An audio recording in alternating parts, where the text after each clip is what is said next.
My vision of myself as a little girl was, perhaps wanting to be Bruce Lee's sidekick, and kicking butt and doing some of those projects where women get to be action heroes. And now, in a way, I'm getting to do that. I kind of like my way of doing it, that everybody else is doing it, and I'm kind of waving and saying, "Great job, guys." I like that. That works. I like it. That works for me. What was it like to get the call saying from the producer of Insurgent, or I'm sure it wasn't directly you, but when all of a sudden they call you up and they're like, "We want you in this movie"?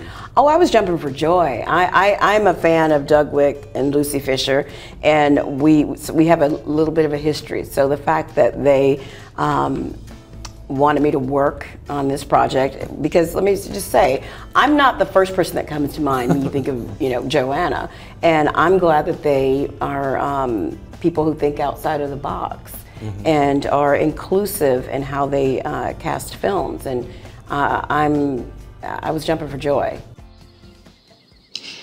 See, to be Amity is to forgive others and yourself. You're hurting, Tris. And my heart goes out to you. Now, Joanna is in charge of Amity. Now, I have to say, it looks like the Dauntless guys get all the fun. I mean... Well, you haven't been to the Amity grounds, you see. No. What's going on there for real? No. I think, I love the setting. I think when you think about how bleak the world was in Divergent, and when you leave Amity, you see all of these, the very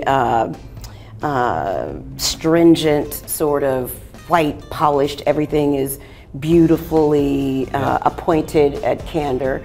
And then you go to the rubble and ruin of some of the other factions.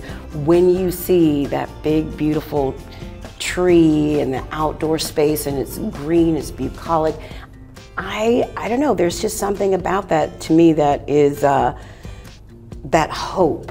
If you were to pick a faction for yourself? For Octavia Spencer.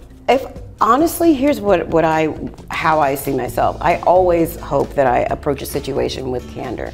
I pray that I will be dauntless in times of great trepidation and fear. I hope that I would approach things selflessly, like abnegation, and that I have the intellect of the erudite, but at my core, I'm a peacekeeper and a person who understands that amiable is, you get more flies with honey. But like Joanna, sometimes you have to practice restraint, and I'm not that good at restraint. Okay, I don't believe that.